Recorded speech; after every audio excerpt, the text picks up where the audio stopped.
जानवी को जाना है डेंटिस्ट के पास। थोड़ा बात करेंगे हेल्थ केयर सिस्टम के बारे यूएस में। मैं सर के ऊपर बैठ के अपने टूल्स को और शार्प कर रही थी। टोटल चीज का बिल हमारे पास आया था $2094। Hello guys, good morning. So अभी बज रहे हैं सुबह के 7:45 और हम आज बहुत जल्दी उठ गए क्योंकि जानवी को जाना है डेंटिस्ट के पास। इसका डेंटिस्ट का अपॉइंटमेंट है सुबह सुबह। मेरे दांत में कुछ नहीं हुआ है, सफाई कराने जाना है। हम सफाई कराने जा रहे हैं इसके दांत का। यहाँ पे एक चीज़ तो है कि लाइक डेंटिस्ट एंड आँख के डॉक्टर सुबह सुबह बैठ जाते हैं। लास्ट टाइम हमारा अपॉइंटमेंट था 7:30 बजे सुबह का और आज का अपॉइंटमेंट हमारा 8 बजे का है। अभी चलते हैं डेंटिस्ट के पास और फिर हम लोग आज थोड़ा बात करेंगे हेल्थ केयर सिस्टम के बारे यूएस में। आज तो मैं कभी इतनी जल्दी से उठा एग्जाम के लिए, तो डॉक्टर के लिए जल्दी उठना पड़ा। कोई बात नहीं। तो चलिए अभी जल्दी से चलते हैं, फिर मिलते हैं डेंटिस्ट के पास। बाय।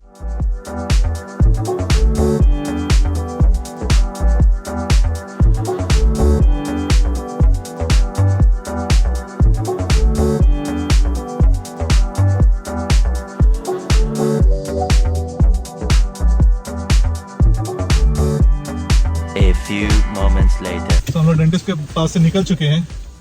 जानवी कैसा लग रहा है? अरे यार, फर्स्ट टाइम था। एक तो वो बंदे पागल। फर्स्ट टाइम क्लीन करवाया तुमने? हाँ, Okay. मैंने आज तक कभी डेंटिस्ट के पास नहीं गई हूँ। ओके। क्योंकि ठीक है, मतलब कभी जरूरत नहीं लगी। हाँ। और ऐसा कुछ सेंसिटिविटी वाला काम भी नहीं है मेरे दांत में। ओके। तो वो सब तो ठीक है। मैं सर के ऊपर बैठ के अपने टूल्स को और शार्प कर रही थी।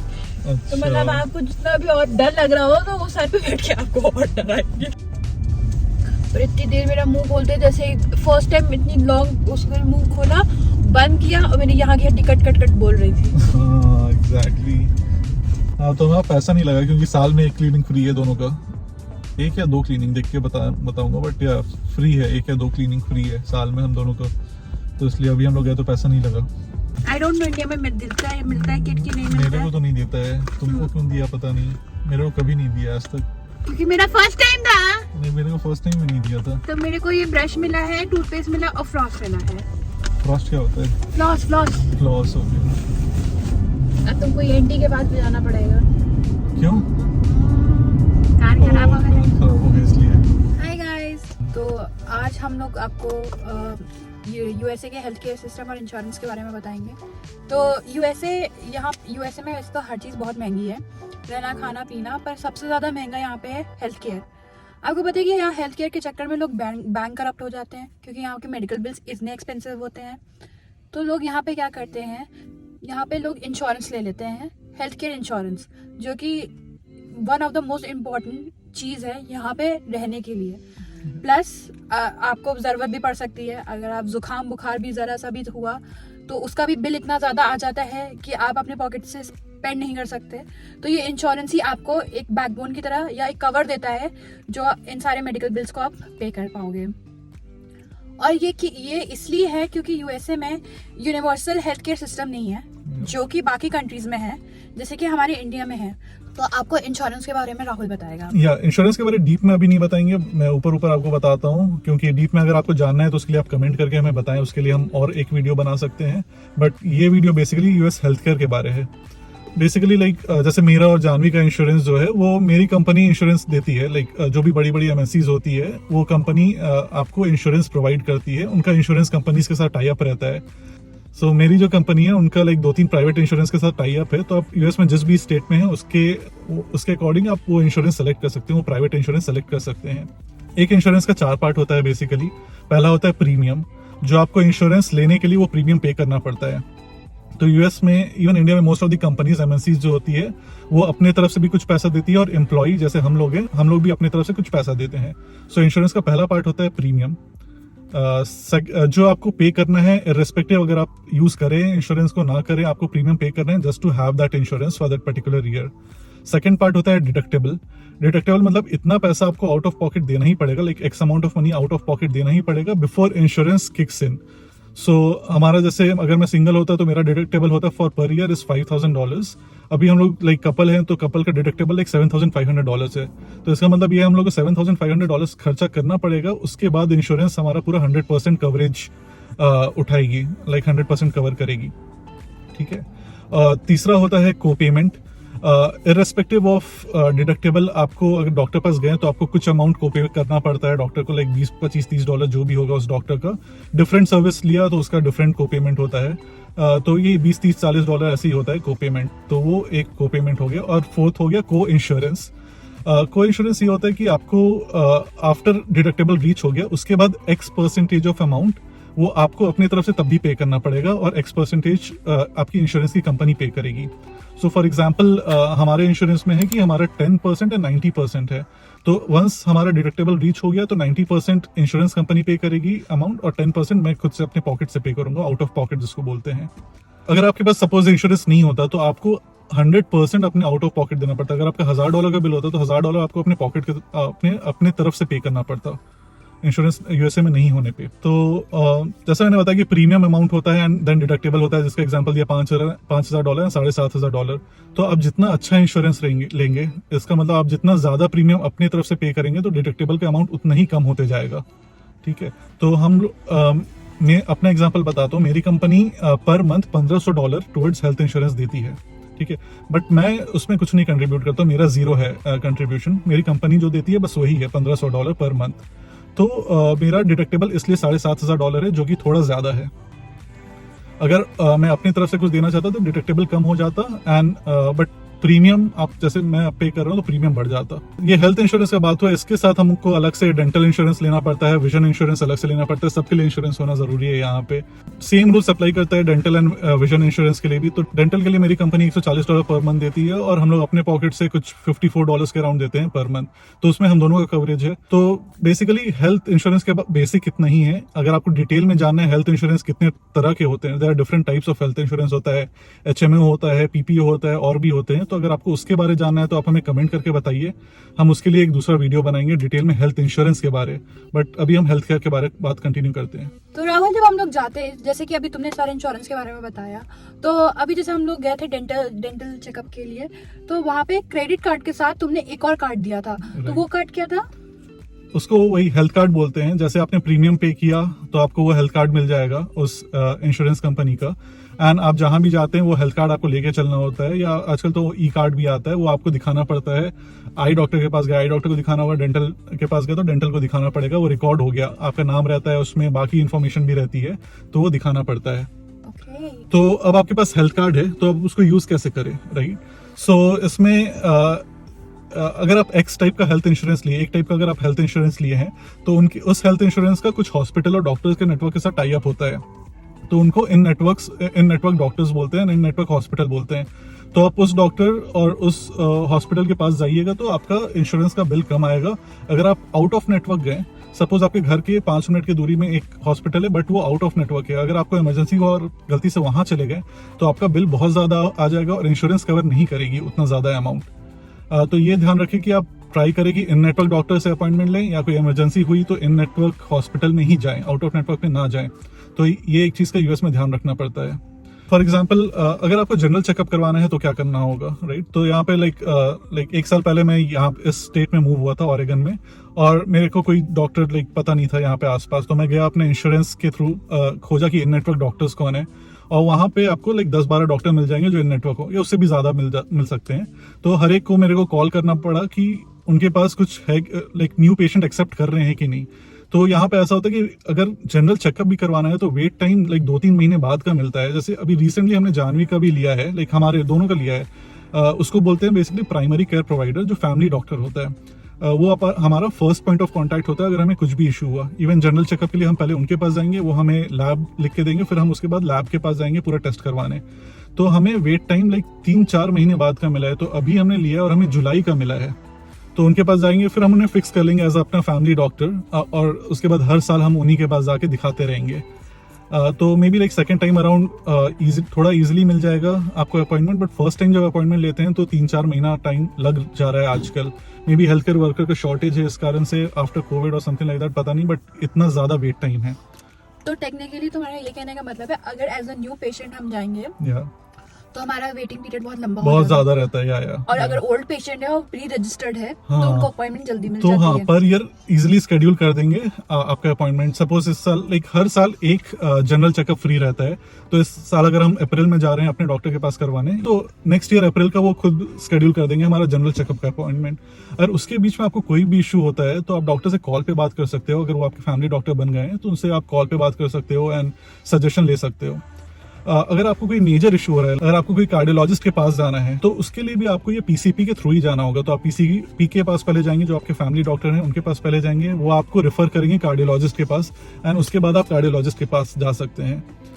आप दूसरे टाइप का इंश्योरेंस ले सकते हैं जिसको एचएमओ बोलते हैं। अगर आपके पास वो इंश्योरेंस है तो आप डायरेक्टली स्पेशलिस्ट के पास जा सकते हैं, बट वो इंश्योरेंस महंगा होता है। अगर आपको अगेन डिटेल में जानना है तो कमेंट करके बताइए, हम लोग डिटेल्ड इंश्योरेंस के बारे एक वीडियो बनाएंगे।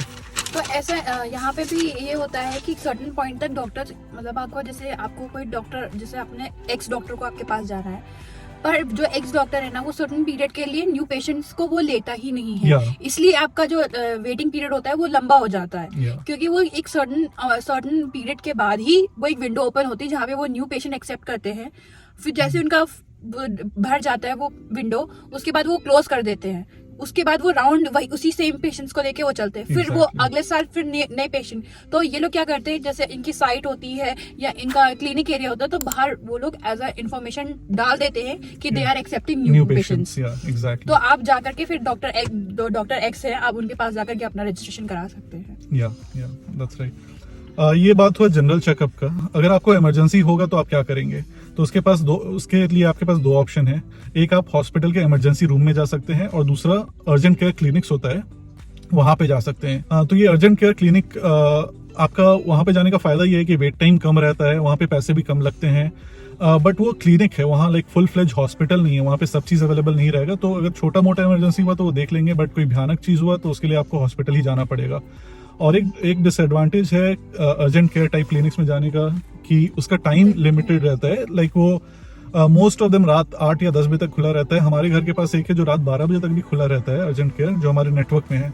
Again urgent care, emergency room, ये सब भी network and out of network होते हैं, तो आप इन नेटवर्क जाएं, आपके आउट ऑफ पॉकेट पैसा कम लगेगा और इंश्योरेंस ज्यादा पैसा कवर कर लेगी आपका। तो गाइस ये नॉर्मल हमने आपको इंश्योरेंस के बारे में बताया। तो अभी तो जैसे हम राहुल जो है वो H1B वीजा पे है, तो इसने अभी जितना भी वो सब शेयर किया वो H1B वीजा के बारे में बताया, जो कि यहाँ वर्क परमिट पर है। पर उनका क्या, जो स्टूडेंट वीजा पे आते हैं यहाँ पे, तो जो स्टूडेंट वीजा से आते हैं यहाँ पे पढ़ने के लिए, तो उनको भी हेल्थ इंश्योरेंस प्रोवाइड किया जाता है। वो उनके कोर्स के फीस में ही होता है। जब आप एडमिशन ले रहे होते हैं तो आपको जब फीस डिटेल आप चेक करते हो तो उसमें वो मेंशन करते हैं कि वो सर्टेन अमाउंट वो ले रहे हैं इंश्योरेंस के लिए, जो फर्दर फिर आप ही को वो बेनिफिट करता है कि आप इतने अगर स्टडी पीरियड के टाइम पर जितने पीरियड ऑफ टाइम के लिए आप वहां पर हैं और आप बीमार पड़ रहे हैं, वही हेल्थ कार्ड यूज करके आप अपना इलाज करा सकते हैं। तो स्टूडेंट का क्या होता है, वो तो कोर्स में उनके में मेंशन रहता है। प्लस विद दिस वो जो क्लिनिक्स या जो भी हेल्थ केयर एरिया होता है वो विद इन द कॉलेज होता है, या कॉलेज का कुछ किसी क्लिनिक के साथ टाई अप भी हो सकता है। तो आप जब भी मतलब एज अ स्टूडेंट अगर आप बीमार पड़ रहे तो आप या फिर उस हेल्थ यूनिवर्सिटी के क्लिनिक में जाओगे, या जिस क्लिनिक के साथ उसका टाई अप है उसके साथ ही जाओगे। अगर एज अ स्टूडेंट आप यूएस आ रहे हैं फ्रॉम इंडिया, तो फर्स्ट थिंग आपको ये करना है कि अपना इंश्योरेंस चेक करना है कि नहीं। अगर इंश्योरेंस है तो आपको वहाँ पे क्लिनिक में जाके आप पता कर लीजिए कि कोपे कितना है, कि हर बार अगर आप जाओगे तो आपको कोपे कितना देना पड़ेगा फॉर जनरल चेकअप, और पूरा डिटेल ले लीजिए, जैसा मैंने बताया डिडक्टेबल ये सब पता कर लीजिए आप कितना है। और अगर इंश्योरेंस नहीं यूनिवर्सिटी प्रोवाइड कर रही है तो पक्का से आप थर्ड पार्टी इंश्योरेंस लें। विदाउट इंश्योरेंस बहुत बैंकरप्ट हो सकते हैं, पूरा दिवाला निकल सकता है, तो पक्का से इंश्योरेंस लें, क्योंकि बहुत पैसा लेते हैं लोग यहाँ पे। जरा से भी चीज के लिए लोग बहुत पैसा ले लेते हैं। और इनफैक्ट जो वर्किंग प्रोफेशनल्स होते हैं उनको तो उनकी कंपनी ही प्रोवाइड कर देती है उनको।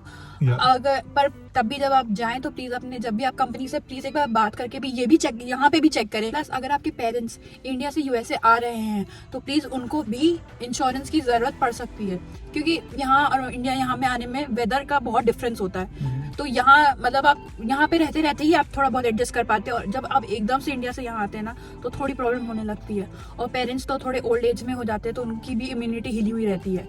तो उनको भी प्रोटेक्शन की जरूरत होती है, तो प्लीज जब वो लोग भी आए तो उनका भी इंश्योरेंस ले लें। तो जैसा मैंने बताया कि जानवी के साथ एक ऐसा एक्सपीरियंस हुआ था पहले, जो लाइक 3-4 महीने पहले की बात है, जब हमें इमरजेंसी रूम जाना पड़ गया था रात के 2 बजे। तो अभी जानवी डिटेल में बताएगी कि इमरजेंसी रूम्स आने के क्या क्या नुकसान हुए हमें पहली बात तो, और क्या क्या फ़ायदा हुआ। तो चलो जानवी स्टार्ट। तो एक्चुअली वो इनिशियली डेज थे जब मैं मतलब इंडिया से यूएस से आई थी और मेरी बॉडी एडजस्ट कर रही थी यहाँ के टेम्परेचर के हिसाब से। तो मुझे रात में सोने में प्रॉब्लम हो गई थी, मतलब जब मैं लेट रही थी तो मुझे ब्रीदिंग प्रॉब्लम हो रही थी। तो जैसे कि आप इनहेल कर रहे थे तो मैं प्रॉपरली इनहेल नहीं कर पाई थी, मेरी नेक बार बार चोक हो रही थी। तो जब मैं बैठ जाऊँ तो वो सब नॉर्मल हो जाए। फिर प्लस मेरे नेक में इन्फेक्शन भी था और थोड़ा सा पेन भी हो रहा था। तो रात थ्रोट इन्फेक्शन हो गया था। तो रात में कुछ ज़्यादा ही प्रॉब्लम हो गई थी। फिर राहुल ने फिर कहा चलो फिर हॉस्पिटल चलते हैं। तो हम लोग रात में 2 बजे निकले थे, हॉस्पिटल गए। वहाँ पे रिसेप्शनिस्ट थी, उससे बोल के अपना डिटेल दिया, उसको बताया क्या प्रॉब्लम हो रही थी। वहाँ बैठे और लेजिटली हम लोग वहाँ पे 3 से 4 घंटा बैठे हुए थे और डॉक्टर और कोई कुछ नहीं आया। आधे मतलब 4 मतलब हमारे कितना बज गया था, 5-5:15 हो गया था। हाँ 5:30-6 के अराउंड 5:30 हो गया था यार। 6 के अराउंड हो गया था। तब तक कोई भी आपको अटेंड करने नहीं आया। फिर 10-15 मिनट बाद वहाँ पे नर्स आई, वो मेरे को एक रूम में लेके गई। उसने नॉर्मल मुझसे पूछा क्या प्रॉब्लम हो रही थी, प्रीवियस हिस्ट्री, मेडिकल हिस्ट्री पूछी, मेरा ब्लड प्रेशर लिया, वेट लिया और फिर 1 घंटे के लिए फिर वेट करने को बोल दिया। फिर लाइक 1.5 आवर्स के बाद फिर एक नर्स आई, फिर वो मेरे को अंदर लेके गई नॉर्मल। फिर फिजिशियन आया वहाँ पे, क्योंकि वो फिर उसने बोला सॉरी, वो बहुत अपोलोजाइज करने लगा क्योंकि मेरे ख्याल से ड्यूटी पे सिर्फ वही डॉक्टर था और पेशेंट्स बहुत ज्यादा थे अंदर। तो उसने फिर प्रॉपर चेकअप किया, मतलब पूरा ऑक्सीजन, मेरा मतलब ब्लड प्रेशर लिया, मेरा नेक पूरा थ्रोट वोट अंदर से चेक किया और जो भी था टेम्परेचर लेकर के फिर उसने मेडिसिन प्रिस्क्राइब कर दी मुझे। और फिर कुछ टेस्ट वगैरह भी किया था, ब्लड टेस्ट वगैरह किया था, ब्लड टेस्ट, यूरिन टेस्ट किया था और नॉर्मल मेरा माउथ में स्वॉब टेस्ट किया था एक इन्फेक्शन के लिए। तो वो सब करने के बाद कम से कम हमें 2 बजे गए हम लोग घर वापस, 7:30 बजे वापस आए हैं। तो बहुत ही टाइम एकदम हमारे, मुझे तो लगा था यहीं बैठे बैठे मेरी तबीयत ठीक हो जाएगी, चलो हम चलते हैं।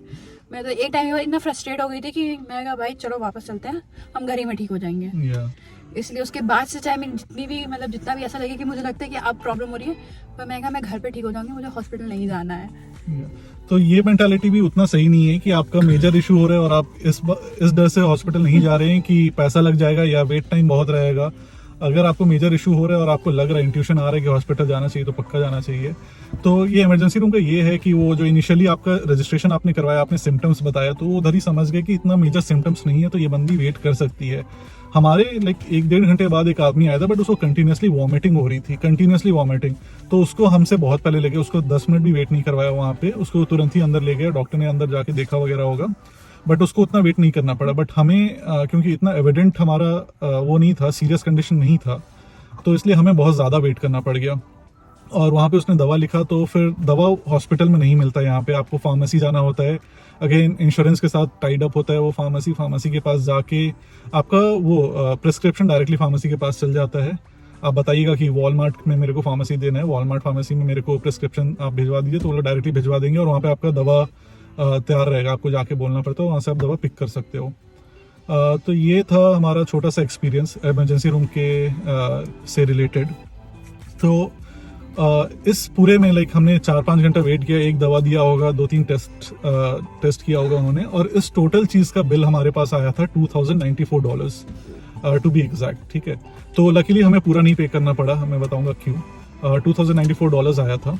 इवन तो हमारा डिटेक्टेबल मीट नहीं हुआ था, तब भी हमें पूरा नहीं पे करना पड़ा, क्योंकि इंश्योरेंस क्या करती है ना कि इंश्योरेंस आपके इन नेटवर्क डॉक्टर पास गए, इन नेटवर्क हॉस्पिटल में गए, तो इंश्योरेंस उनसे नेगोशिएट कर लेती है। तो इंश्योरेंस के नेगोशिएशन के बाद बिल हमारा बहुत कम, लेकर अराउंड $300 हमें पे करना पड़ा था अपने पॉकेट से, आउट ऑफ लाइक $2,094। सो इसलिए इन नेटवर्क जाने का ये भी फायदा है। हमें 10 मिनट दूर जाना पड़ा, जबकि हमारे घर के 2 मिनट की दूरी में भी एक हॉस्पिटल है, बट हम वहां नहीं गए, हमने इन नेटवर्क वाले में गए, जिससे हमारा पैसा बहुत ज्यादा बच गया। आप पे कैसे करते हैं? यूजुअली ये सब बिल आता है तो like most of the companies like MNCs provide करती है HSA अकाउंट करके, हेल्थ सेविंग अकाउंट पे, जो कि एक टैक्स फ्री अकाउंट होता है।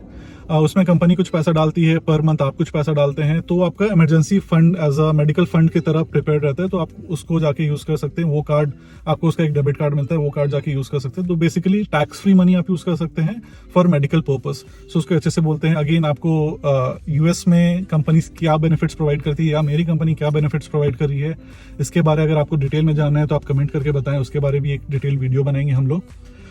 जस्ट आप इमेजिन कर सकते हैं 2000 का बिल आया, अगर किसी के पास इंश्योरेंस नहीं होता तो 2000 मतलब लाइक बहुत ज्यादा पैसा होता है, राइट। 1.5 लाख से ऊपर इंडियन रुपीज में कन्वर्ट कर लो तो 1.5 लाख से ऊपर होता है, उनको पॉकेट से देना पड़ता है, विच इज टू कॉस्टली। मतलब ये तो बिल था, जब मैंने लेजिटली अपना बिल देखा और उन्होंने बिल को सब उसमें डिवाइड किया हुआ था। इवन उन्होंने जो ऑक्सीजन मीटर लगाया था उसकी $53 ले लिए थे। मतलब सिर्फ जो आपका ऑक्सीजन नाप रहा है सिर्फ उसके लिए। इवन ब्लड प्रेशर मशीन के लिए भी उन्होंने कम से कम आई थिंक $40 तो आराम से ले लिए थे उसके लिए। ब्लड टेस्ट तो आप पूछो ही मत, क्योंकि वो $200 के ऊपर ही चला गया था। जितना सा भी टेस्ट था सब नॉर्मल निकला, कुछ नहीं हुआ। पर बस वही है कि वो उनको चेक करना था और वो एकदम से शूट कर गया पूरा ऊपर। इवन जो कप देते हैं ना, जिससे आप दवा खाते हैं, एक कप रहता है, उसका भी पैसा लेते हैं, सब चीज का पैसा लेते हैं, एंड टू एंड पूरा पैसा लेते हैं और इतना वेट करवाते हैं। तो इमरजेंसी रूम का ये ड्रॉबैक तो है पक्का से, इमरजेंसी रूम काफी कॉस्टली होती है। इसलिए मैं तो यूजुअली अर्जेंट केयर प्रेफर करता हूँ, बट अर्जेंट केयर बंद होगा तो आपके पास कोई ऑप्शन नहीं है, इमरजेंसी रूम जाना ही पड़ेगा। पर एक अच्छी बात है, जब उन्होंने मुझे दवाई खिलाई ना, तो उन्होंने दवा देने से पहले मुझे खाने के लिए मतलब बिस्किट और एप्पल जूस दिया था। उसका भी पैसा जोड़ा ही होगा, कहीं ना कहीं तो जोड़ा ही होगा उसका भी। पर मतलब उन्होंने वहीं पे मेरे को ऑन द स्पॉट दवा दे दी थी ताकि मुझे इंस्टेंट रिलीफ मिल जाए। और मतलब बाकी तो जो डीलिंग विद द डॉक्टर्स और द नर्सेस थी, वो उनका बिहेवियर बहुत अच्छा था। बहुत पोलाइटली और बहुत आराम से वो आपकी पूरी बात सुनेंगे, फिर उसके बाद वो आपको पूरा चेक करेंगे। हाँ, तो 100% हम लोग नहीं ब्लेम कर सकते कि वेट टाइम ज्यादा था and things like that, because US में भी लाइक बहुत सारा शॉर्टेज चल रहा है हेल्थ केयर वर्कर्स का because of Covid. Like health care like वो लोग काफी बिजी रहते हैं, लाइक 12-12, 15-15 घंटा काम करते हैं, तो शॉर्टेज चल रहा है। तो 100% we can not blame on them, ये उनका काम है, वो लोग 100% अपना दे रहे हैं। बट ये बस हमारा पर्सनल एक्सपीरियंस था कि हमें ऐसा लगा कि इंडिया में बहुत ही अच्छा होता, तुरंत सब हो जाता एज कम्पेयर टू यूएस, जैसा हमने बताया। तो अगर आप आ रहे हैं तो इंश्योरेंस चेक कर लीजिए, चाहे आप घूमने भी आ रहे हो, चाहे जो भी करने आ रहे हो, या पढ़ने आ रहे हो या रहने आ रहे हो, प्लीज अपना इंश्योरेंस यहाँ पे चेक करके ही आइएगा। आई होप अगर आप नहीं चाहते कि आप इंडिया में भी रह के बैंक करप्ट हो जाएं जस्ट बिकॉज ऑफ यहाँ के महंगे हेल्थ केयर सिस्टम की वजह से। तो thank you for watching our video. I hope कि हमारी वीडियो आपको हेल्प करेगी। और अगर आसपास आप कोई है जिनको आप जानते हैं जो यूएस आ रहे हैं पढ़ने के लिए या काम करने के लिए, उनको हमारी वीडियो फॉरवर्ड करें, शायद हमारी वीडियो से उनको भी हेल्प हो जाए। तो थैंक यू फॉर वॉचिंग।